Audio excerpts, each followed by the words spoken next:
우리 가정의 달 네 번째 시간입니다. 여러분, 이 세상을 살아갈 때 참 어려운 일들이 많습니다. 근데 그 중에 하나가 뭐냐면 부모 노릇하는 거, 자식 노릇하는 겁니다. 옛날에 부모님들은 너무 가난하고 못 배워서 부모 노릇을 못했어요. 그러니까 인격적으로 못했다는 그런 말이 아니라 경제적으로 그랬다라는 거예요. 그래서 자식을 학교 보내고 싶은데 마음은 학교도 못 보내고 일찍 공장 내보내고 더 어려운 사람들은 남의 집으로 모순 보내고 또 키울 수 없으면 고아원에 보내기도 했어요. 그래서 옛날 우리 부모님들은 마음에 가난하게 살면서 또 그런 것 때문에 마음 아프고 눈물을 많이 흘리고 후회를 많이 하며 그렇게 살았습니다. 근데 요즘은 옛날에 비해서 교육적으로도 너무 많이 배우고 옛날보다도 환경도 더 좋아지고 그래도 자식 농사 잘 지은 부모님들이 그렇게 여러분 많지 않다라는 거예요. 공부는 많이 시켰는데 그래서 좋은 곳에 취직도 하고 사회적인 지위도 또 지위도 가지고 그럼에도 불구하고 인간적으로 인격적으로 너무나도 부족한 자녀들도 많이 있습니다. 요즘은 그런다고 그래. 부모가 병이 들면 자식이 아무리 많아도 부모 돌보기가 너무 귀찮아가지고 자식 농사를 겉으로는 잘 지은 것 같아요. 자식이 변호사고 의사고 뭐 다 쟁쟁하니까요. 근데 어머니가 아픈 거예요. 자식들이 모였어요. 어떻게 해야 되나. 회의에서 결국은 뭐냐면 부모 돌보기가 서로 귀찮아서 요양원에 보내버린 겁니다.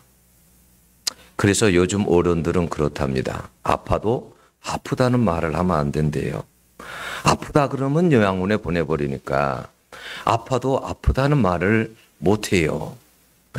그게 실제로 있는 일이에요. 실제로. 아프다는 말을 하면 이제 안 돼요. 그러니까 아파도 잘 참으시기 바랍니다.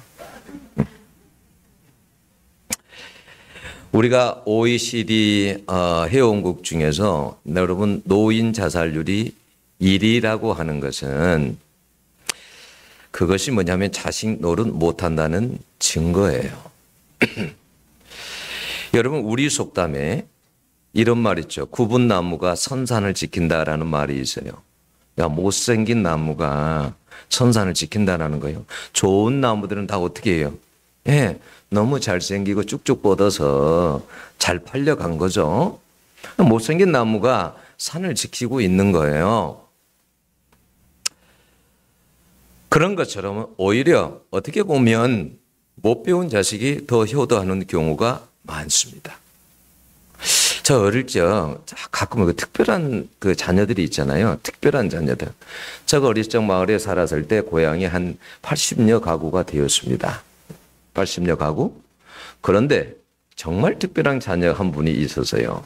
우리 친척 중에 조카인데 거기는 아버지가 거기 완전히 술주정뱅이에요. 거기도. 그런데 그 아들은 항상 학교를 가려고 하면 초등학교 때부터 마루에서 아버지에게 무릎 꿇고 세배하듯이 절을 하고 그렇게 학교를 갑니다. 항상. 그러니까 소문이 난 거예요. 그 아버지는 그러는데 그 아들은 그렇게 효도한다더라. 이게 소문이 난 거예요. 특별하죠. 그런 자녀들이 있습니다. 특별한 자녀들이. 그러니까 사람들이 정말 칭찬하죠. 제 외삼촌이 계셨는데 뭐냐면 아들을 서울대 보내놓고 참 후회를 많이 했어요. 오직 공부만 시킨다고. 그러니까 아들을 공부만 하도록 농사를 지어도 손 하나 못 대게 했어요. 예. 손 하나 안 됐어요. 그렇게 공부를, 그래서 또 아들도 공부를 열심히 하고 해서 서울대를 들어가게 됐고, 나중에 서울대를 나와서 좋은 직장에 취업하고 이제 결혼을 했어요. 그러니까 나름대로 외삼촌은 어떤 큰 기대를 했던 거예요. 이제는 내가 이렇게 정말 온 정성을 다해서 이렇게 희생하고 키웠으니까 이제 자식이 이제는 이제 효도하겠지, 이런 생각을 한 거예요. 아직 그 자식뿐이었으니까, 아들들이 있어도. 그런데 나중에 정작 효도하는 자식은 못 배운 자식이었어요. 그 자식이 효도를 한 거예요. 그래서 그 외삼촌이 자식 잘못 키웠다고 그렇게 말하면서 후회하는 것을 제가 들었습니다. 요즘은 여러분 자식을 잘 낳지 않으려고 그러죠. 뭐 경제적으로도 또 그렇고 편해지려고도 하고, 요즘은 그렇답니다. 뭐냐면 보통 중산층들은 고민을 많이 한대요. 얘를 낳을까 말까. 그리고 저소득층들은 아이를 안 낳으려고 그런대요. 근데 실제적인 통계가 그렇대요. 저소득층에서 아이 낳는 게 줄었대요. 예. 그런데 고소득층은 오히려 증가를 했습니다. 요즘은 자식을 잘 낳지 않으려고 그래요. 꼭 그것만이 아니라 자식 리스크가 있거든요. 이 자식을 낳아가지고 과연 자식을 낳아서 이것이 기쁨이 될지 슬픔이 될지 고생이 될지 호강을 할지 알 수가 없거든요. 그러니까 고민을 많이 하는 거예요.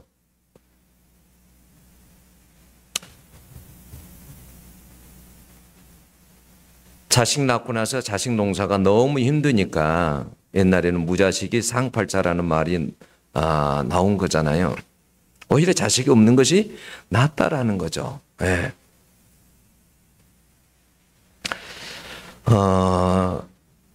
그래서 정말 자식 낳는 것을 요즘은 꺼려하는 그런 시대가 되었습니다.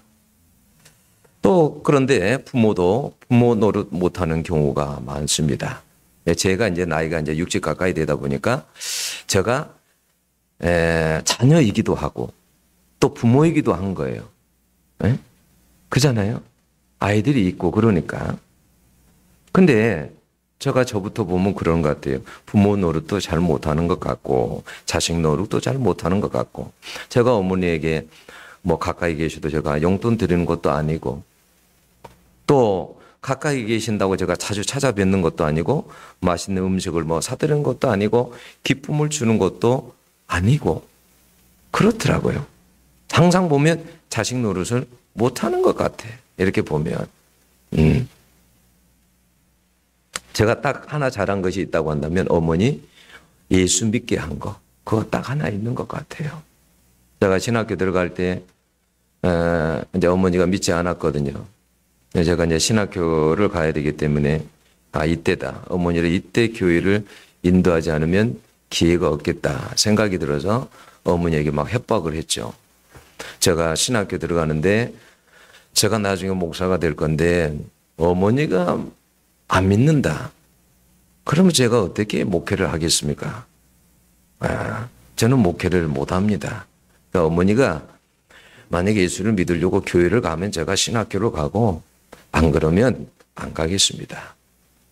어머니가 처음에는 막 팔짝팔짝 뛰더라고요. 내가 아무것도 모르는데 무슨 교회냐. 내가 교회를 가본 적이 없는데 왜 어떻게 내가 교회를 가냐. 막 싫어하시더라고요. 아무튼 저는 어머니 안 가면 저는 안 가겠습니다. 그랬더니 이제 나중에 어쩔 수 없이 어머니가 교회를 나오기 시작한 거예요. 그래서 믿게 됐는데, 요즘에 가끔 한 번씩 가서 어머니 이야기하면 어머니가 그래요. 야, 내가 예수 안 믿었으면 어떻게 할 뻔했나. 내가 진짜 예수 믿기 잘했다. 내가 좀 더 예수 일찍 믿었으면 좋았을 걸. 그런 이야기를 한번 하시더라고요. 제가 어렵게 개척을 하다 보니까 더 이렇게 못 해드리는 것 같아요. 어떨 때는 여유가 있고 그러면 가서 좀 찾아뵙고 용돈도 좀 듬뿍 드리고 이렇게 오면 참 좋겠는데 그렇게 하지를 못하니까 늘 마음이 많이 아프죠. 그래도 저는 그런 것 같아요. 지금까지 어머니한테 손 한번 벌리지는 않습니다. 아무리 어려워도 어머니 찾아가거나 어머니 돈 좀 주세요. 저는 그러진 않아요. 절대 앞으로도 그럴 일도 없고 절대 손은 벌리지 않습니다. 저는 어렸을 때부터 그런 것 같아요. 집이 가난하게 살았기 때문에 어렸을 때부터 독립심이 있었던 것 같아요. 그래서 집에 뭐 없는지 알고 뻔히 달라고 해도 뭐 없으니까. 그러니까 제가 알아서 아르바이트하고 그런 것 같아요. 예. 그래서 어렸을 때 보면 저도 노가대도 해보고 신문팔이도 해보고 또 뭐 여러 가지 서점에서도 아르바이트도 해보고 댐 공사에서 실험실도 일해보고 뭐 안 해본 일이 없어요. 뭐 이래저래 뭐 다 해본 것 같아요. 하여튼 어버이날이 되면 마음이 무거워요. 예. 그러다가 어머니 돌아가시면 어떡하나 이런 생각도 한 번씩 들고. 예. 인격적으로나 성품적으로 경제적으로 참 부모지만 미흡한 부모들이 많습니다. 그래서 부모로서 어떨 때 가만히 생각해 보면 또 자식들에게 너무 미안할 때도 많아요. 다시 낳아서 키우면 더 잘 키우겠는데 그럴 수도 없잖아요. 자식들이 볼 때 인간적으로 부모를 존경할 만한 것이 뭐가 있을까? 에? 존경, 높을 존자. 높게 우러러 본다라는 말이죠. 에? 여러분 사람과 사는 멀리서 볼 때 아름답다라는 말이 있어요. 근데 부모도 마찬가지예요. 가까이에서 보면 때론 형편없죠. 그죠? 어렸을 때 그렇답니다. 자녀들이 부모를 볼 때 우리 아버지는 전지전능하셔. 못하는 것이 없어. 근데 얘들은 머리가 조금 크면 청소년 끝이 되면은 아빠는 아는 것이 하나도 없어. 그렇게 된대요. 나이가 50이 넘어가면 어떤 생각을 하냐면 아빠는 이럴 때 어떻게 했을까? 아빠가 계셨으면 이거 좀 물어볼 건데 60이 되면 아빠를 존경하게 된답니다. 그래도 아빠는 나보다 낫다. 이런 생각을 한대죠. 어떨 때 보면 부모로서도 형편은 없는 것 같고 자녀들 보면 또 그럴 것도 같아요. 그러면 또 자식들은 뭐 그렇게 잘하나. 내가 그래도 나중에 우리 부모보다는 나는 더 부모 노릇을 잘하겠지. 어떤 아버지가 아들에게 그랬답니다. 나중에 너도 너 같은 아들 낳아서 너도 한번 키워봐라. 그랬대요. 그만큼 그러니까 쉽지 않다. 너도 부모 한번 해봐. 이런 말이에요. 만약 정문이 같은 자식을 낳으면 정문아 기뻐하겠지. 그치? 아니라고. 그래서 여러분 자식은 있잖아요. 자식은 부모가 이렇게 키워준 거 부모가 그래도 이혼 안 하고 나를 세상에 낳아준 것만으로도 감사해야 돼요. 네. 여러분 나라는 존재가 어떻게 이 세상에 태어나세요? 그잖아요. 낳아준 것만으로도 감사해야 되는 거예요.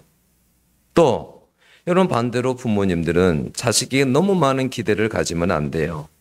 그냥 건강하게 자라준 것만도 감사하고 그래도 사고 안 치고 안 도망가고 잘 버텨주고 알아서 갈 길 찾아서 잘 살아가는 것만으로도 여러분 감사해야 됩니다.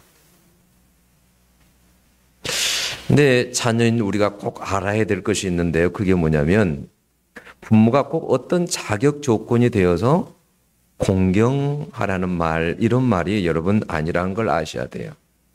십계명에 보면 내 부모를 공경하라 그랬어요. 그죠? 내 부모를 존경하란 말 안 했어요. 존경하라. 응? 높게 우러러 봐라. 그런 말 안 했어요. 그런 부모 많지 않아요. 그러나 하나님은 뭐라고요? 십계명에 네 부모를 공경하라 그랬어요. 근데 이 공경하라는 단어는요, 아무에게도 사용 안 해요. 부모나 누구에게요? 하나님에게 사용해요. 네. 그렇게 부모가 중요한 존재라는 것입니다. 여러분 이런 생각 안 해봤어요? 십계명에 왜 부모를 공경하라는 말이 있는데 부모는 자녀를 사랑하라 이런 말이 없을까요? 들어갈 만도 하잖아요. 근데 왜 그걸 안 넣었을까요? 여러분 부모는요, 아무리 못난 부모도요, 본능적으로 자식을 사랑합니다.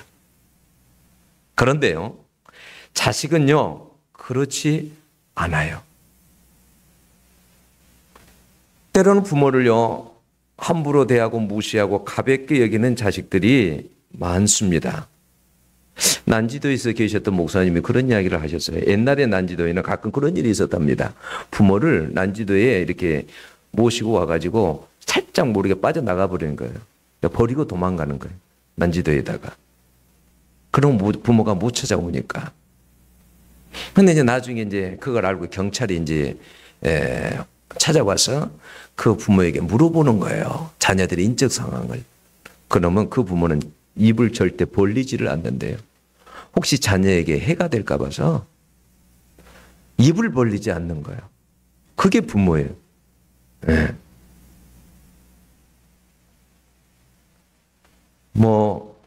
여기는 물론 그런 자식은 없겠지만 여러분, 그래서 하나님이 그런 것을 알고 잠언서 23장 22절을 보면 너를 낳은 아비에게 청종하고 내 늙은 어미를 경히 여기지 말지니라 그랬어요.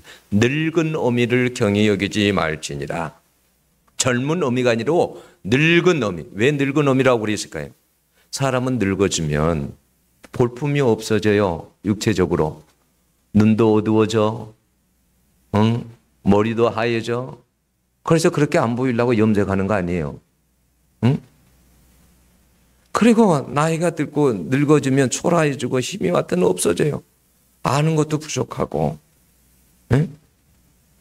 그럼에도 불구하고 내 늙은 놈이를 공경하라 그 말이에요. 그럼에도 불구하고 공경해라. 이것이 하나님의 명령이랍니다. 그러면서 에베소서 6장 1절에 뭐라고 하냐면 이것이 옳다라는 거예요. 내 부모를 공경하는 것이 이것이 옳다. 여러분 말세의 징조 중에 하나가 뭔지 아세요? 부모를 거역하는 거예요.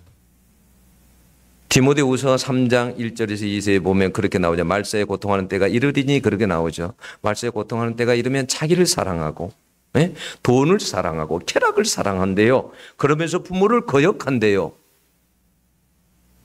여러분 그럼 생각해 보세요. 이 말씀대로 자기를 사랑하고 돈을 사랑하는 사람이 부모를 사랑할까? 안 사랑해. 오늘 정문이가 오늘 설교를 막 제일 기다마 듣는 것 같은데. 정문아. 근데 여러분 생각해 보세요. 자기만을 사랑하는데 돈을 사랑하고 그러는데 부모를 사랑해야겠냐 이게. 에?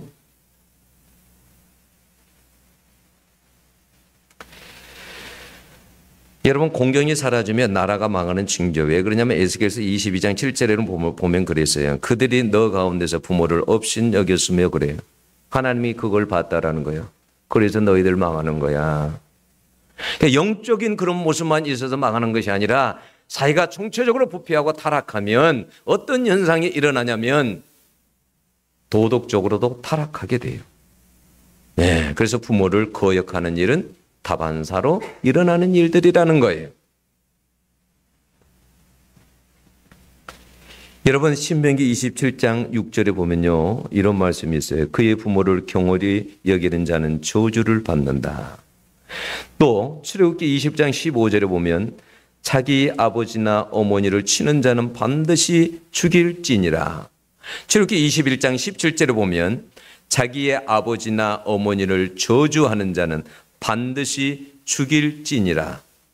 잠언 30장 17절에 보면 아비를 조롱하며 어미 순종하기를 싫어하는 자의 눈은 골짜기에 까마귀에게 쪼이고 독수리 새끼에 먹히리라 그랬어요. 여러분 아주 무서운 저주요 심판 아니에요? 네? 자, 전쟁터에 나가서 죽는 것만도 저주예요. 그죠? 그런데 독수리가, 새끼 독수리가 탁 날아다니다가 저놈은 부모에게 불효한 자식이다 그래서 가서 눈을 쪼아 먹는다는 거예요. 저놈은 그 시체가 그렇게 많은데 저놈은 부모를 불효한 놈이지 하고는 독수리가 거기에 날아가서 누나를 파먹는다는 거예요. 응?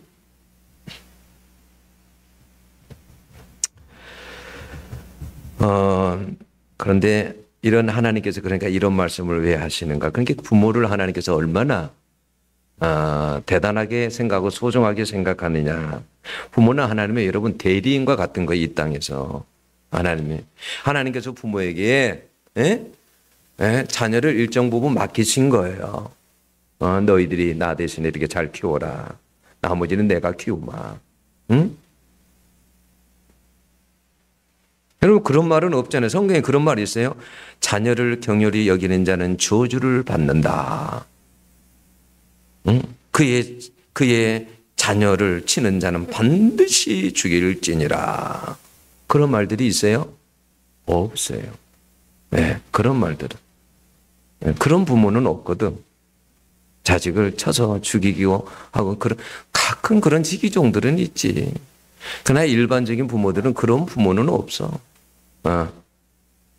죽지 않을 만큼 때려서 사람 되게 하고 그러는 것이지 그런 부모는 없거든. 그래서 그런 말이 없는 거야 성경에. 근데 하나님께서 이런 말씀을 하신 거냐? 그렇지 않아요. 하나님께서는 부모를 공경하라 하면서 뭐라고 했냐면 약속이 있는 첫 계명이라 그랬어요. 자, 10계명이 봐보세요. 1, 2, 3, 4 하나님과의 관계이잖아요. 그죠?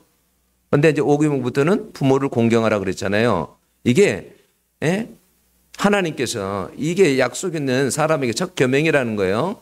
근데 약속이 있다라는 거예요. 너희들이 부모를 공경했을 때 내가 약속하마. 너희들이 잘 될 거야. 약속을 한다는 거예요. 그러면서 에베소 6장 3절에 보면 너가 장수하고 잘 되고 장수하게 하겠다 했어요. 이것은 출애굽기 20장 12절에도 있고 신명기 5장 16절에도 있습니다. 내게 준 땅에서 내가 너를 장수하게 하겠다. 내게 준 땅은 어디예요? 그때 당시에 가나안 땅이죠. 그죠? 가나안 땅이에요. 가나안 땅은 뭘 상징해요? 천국을 상징하죠. 천국을 상징하는 거예요. 그러니까 부모를 공경한다고 해서 육체적으로 정말 장수하느냐? 그렇지는 않아. 왜? 그러면 그런 사람은 다 장수하고 안 그런 사람은 단명하고 그건 아니거든. 그런 말의 의미에 담긴 말은 무슨 말이냐면 너희들이 정말 부모를 공경하면 내가 너희들을 잘되게 할 거야. 내가 반드시 그런 자에게 은혜를 줄 거야. 내가 그런 자에게 내 사랑을 줄 거야. 내가 그런 자를 도와줄 거야. 그리고 그런 사람이 사실 하나님을 잘 섬기는 사람이 아닙니까? 그러니까 하나님께 그런 사람에게도 너가 부모를 그렇게 잘 섬기면 나중에 내가 너 영혼을 너가 영원히 구원도 받게 될 거야. 영원히 살게 될 거야. 하나님께서. 그러니까 이제 이런 말을 하면 그래 부모에게 내가 하여튼 무조건 순종하고 무조건 다 복종하고 잘해야 되겠다. 근데 성경이 뭐라고 했냐면 주 안에서 순종해라. 주 안에서. 무슨 말이에요? 주 밖에서 순종하는 말이 아니라 주님 안에서. 주님 말씀 안에서. 너 예수 믿지 마. 그러면 이건 주 밖이에요? 주 안이에요? 주 밖이야. 그런 것은 순종 안 해도 된다라는 거예요. 그러나 주 안에서는 다 순종해야 된다는 거예요. 예?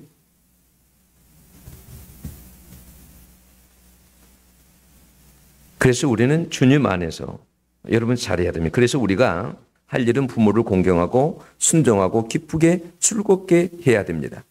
여러분 오늘 본문에 잠언 15장 20절에 뭐라고 그랬어요? 지혜로운 아들은 아비를 즐겁게 하여도 미련한 자는 어미를 업신여기느니라 그랬어요. 여러분 잠언 23장 25절은 내 부모를 즐겁게 하며 내 낳은 어미를 기쁘게 하라. 부모의 마음에 근심과 고통이 있다면 그것은 자식 노릇을 못한다는 증거이기도 여러분 합니다. 우리는 가끔 그런 이야기만 어른이 어른다워야지. 부모가 부모다워야지. 여러분 그렇게 해서 하나님이 부모를 공경하라는 말이 아니에요. 부모답지 못해도 부모를 공경하라는 말이에요. 어떤 부모라도. 응? 그렇지 않으면 여러분 부모를 업신여기는 행위가 되는 거예요. 여러분 부모를 공경해야 되는 이유는 뭐냐면 부모이기 때문에 그래요. 여러분 부모가 아니면 우리가 이 세상에 존재할 수가 여러분 없잖아요. 네? 그잖아요. 뭐냐면 이런 내용이 있더라고요. 싸가지 없는 자식 이런 말이 있더라고요. 여러분들은 싸가지라는 말을 들으면 어떻게 여러분 종문이 잘 들어봐. 싹이 이렇게 난단 말이야. 가지에 가지에 싹이. 예? 근데 그것도 없는 사람들이 있다 이 말이지. 네, 그런 말이 있으니까 뭐냐면 이렇게 부모가 어릴 때 생선 반찬이 나오면 항상 그냥 머리만 먹고 살코기는 아들에게 준 거예요. 예, 그런 모습을 본 아들이 엄마에게 한번 물어본 거예요. 엄마는 왜 그렇게 머리만 드세요?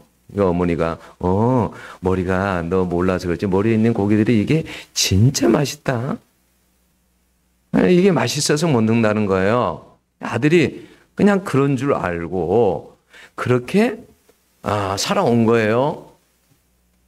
나중에 그래서 장성해가지고 나중에 선물 때 명절 때 어머니에게 뭐 드릴까 해가지고 생선 대가리만 한 박스를 보내왔더랍니다. 생선 대가리만 한 박스를 보내왔다라는 거예요. 어머니가 그 생선 한 박스 받아보고 아마 기절을 했겠지. 그래서 목사도요, 뭐 좋아한다는 말을 하면 안 된대요. 어떤 목사가 그랬답니다. 교인들에게 나는 라면을 좋아한다. 라면을 좋아한다. 네? 오늘 라면이 나오는데 오늘 라면은 여러분 아주 특별한 라면입니다. 기대하셔도 됩니다. 제일 맛있는 라면은 신라면인데 거기에다가 여러분 더 얹어가지고 아주 맛있는 라면이 나옵니다. 근데 목사님이 그렇게 말한 거예요. 나는 라면을 좋아한다고. 그러니까 교인들이 신방만 가면 라면을 끓여서 내놓는 거예요. 이 집에서는 뭐 이런 라면, 저 집에서는 또 저런 라면만 나오는 거예요. 어느 날 자기 이제 목사님 아들이 목사가 된 거예요. 그래서 뭐 아들을 앉혀놓고 그랬답니다. 야, 너는 절대 교인들에게 거짓말하면 안 된다. 정직하게 말을 해야 된다. 아버지 무슨 말씀입니까? 하니까 이 이야기를 한 거예요. 그냥 라면만 좋아한다고 했더니 목사님이 성도들이 경제사정이 가정들이 너무 힘드니까 사실은 라면 피해 안 주려고 라면만 먹는다 이런 말을 한 건데 그런 목사님은 마음은 모르고 라면만 대접해가 해가지고 별명이 라면 목사랍니다. 라면 목사. 예?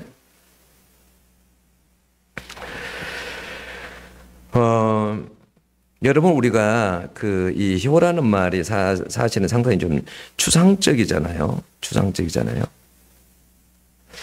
그런데 옛날에는 이 효자라는 말을 어떻게 생각을 했냐면 늙을 노자에다가 아들 자자가 있다고 생각을 했어요. 그래서 아들이 늙은 어미를 업고 간다. 에? 어머니가 움직이기 힘들고 어려우니까 이렇게 어머니를 업고 다닌다. 에? 그래서 그렇게 잘 모시고 다니는데 그걸 효라고 했다라는 거예요. 그런데 여러분 책 한자 밀마이라는 책에는 어떻게 나왔냐면 이제 상형 문자에 이렇게 보면 상형 문자에 이렇게 변천이 있잖아요. 이렇게 해가지고 우리가 만들잖아요. 근데 보면은 원래 어떻게 돼 있냐면 아들 자자 위에 뭐가 있냐면 이렇게 풀 모양이 있대. 풀 모양이. 예? 풀 모양이. 풀잎 같은 것으로 이렇게 돼 있다라는 거예요. 이게 뭐냐고 하냐면 어린아이가 어른 앞에서 재롱 피는 모습이라는 거예요. 어른 앞에서. 어린아이가 재롱 피는 모습.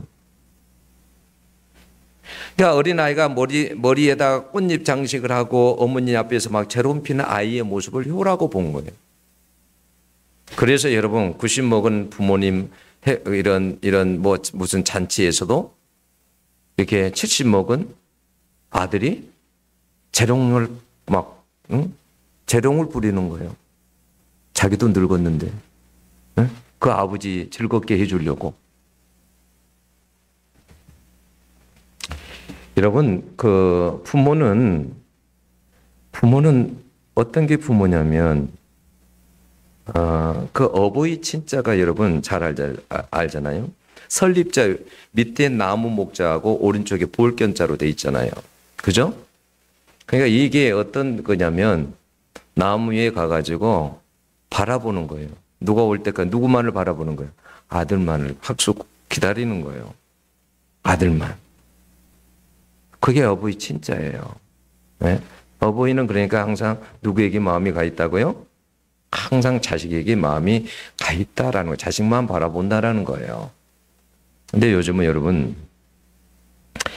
개가 이 부모보다는 더 낫습니다. 왜 그런지 아세요? 여러분 생각해 보시죠. 개 운동시키려고 밖에 데리고 가요? 안 데리고 가요? 목줄 잡고 데리고 다니잖아요. 그리고 개 품에 안고 다녀요? 안 안고 다녀요? 품에 안고 다닙니다. 그죠? 개 아프면 병원 데리고 가요? 안 데리고 가요? 병원 데리고 갑니다. 귀 이빨 닦아주고 귀 청소까지 해줍니다. 개똥 쌌다고 쫓아다니면서 비닐봉지 들고 다니면서 똥 치웁니까? 안 치웁니까? 치웁니다. 난 그런 개똥 치우면서 그런 사람 한 놈도 못 봤어. 이렇게 짖는 사람 나 한 사람도 못 봤어. 그냥 비닐장갑 끼고 그냥 가서 그냥 바로 그냥 넣더라고. 항상. 네? 뭐 냄새 난다고 막 싫어하고 나는 그런 한 번도 본 적이 없어. 냄새 날까봐 깨끗이 씻겨주지. 미용도 시켜주지. 개 이뻐서 죽잖아요. 그죠? 개 죽으면요. 대성통곡 합니다. 저는 어느 날 새벽 예배를 드리다가 여기서 어떤 나이 드신 분이 와서 막 대성통곡하고 울더라고. 아, 그래서 뭔 일 났구나, 이게. 뭔 일 났구나. 그래서 예배가 다 끝난 다음에 물어봤어요. 물어봤더니 뭐라고 한지 아세요? 개가 죽었대. 그 순간 그냥 별 생각이 다 들었어요. 진짜 남편이 죽으면 저렇게 울까? 저렇게 안 울걸? 걔가 얼마나 잘했으면 도대체 여러분 걔가 죽었다고 저렇게 울까? 그래서 제가 이제 이야기를 들어봐서 그때 남편 돌아가시고 나서 개를 키운 거예요. 그러니까 그 개하고 말벗 이야기도 나누고 막 하고 산 거예요. 이렇게. 근데 이제 개도 치매가 이제 나이가 들면 살다 보면 치매가 걸리는 거예요. 그래서 이불에다가도 볼일을 보고 별짓을 다 하니까 안락사를 시킨 거야. 막 그래서 대성통곡하고 막 교회 와서 운 거예요. 아, 사람 죽어도 그렇게까지는 안 우는 경우 많아요. 여러분, 개가 사람보다 낫지 않나요? 그죠? 네. 아마 그러니까 개처럼만 부모를 모시면 아마 엄청 잘 모시는 그런 게 아마 되지 않을까. 네. 개팔자가 상팔자 다 맞는 거예요. 근데 요즘에는 이런 말 못해요. 개밥 신세, 개 뭐 자식, 개 같은 너 이런 말 못해 이제는. 네? 왜냐면 이제는 개는 법의 보호까지도 받습니다. 네. 여러분 오늘 성경에서는 그러잖아요. 미련한 자녀가 되지 말아라. 미련한 자녀는 부모를 업신여긴다. 부모를 근심스럽게 하고 고통스럽게 만든다. 응? 미련한 자는 뭐라고 말하냐면 그리고 그 다음 절에서 뭐라고 말합니까? 미련한 자는 무지한 자는 미련한 것을 즐겨하여도 그것을 거듭해서 한다는 거예요. 계속. 그런데 명철한 자는 그 길을 바르게 하느니라. 아, 이 순간 그것이 틀렸다고 생각하면 바르게 한다는 거예요. 바르게 길을 걷는다라는 거예요. 네. 저는 이렇게 어버이 우리가 가정의 달 5월 때 이렇게 한번 제가 또 부모이기도 하고 자식이기도 해서 오늘 제가 이렇게 이 말씀을 가지고 한번 이렇게 전해봤습니다. 아무튼 다른 것보다도 부모는 하나님 다음이다. 이 생각을 잊어버리면 안 돼요. 부모는 하나님 다음이다. 네. 그래서 부모를 항상 잘 또 섬기시고 공경하는 여러분들이 될 수 있기를 여러분 축원합니다. 기도하겠습니다.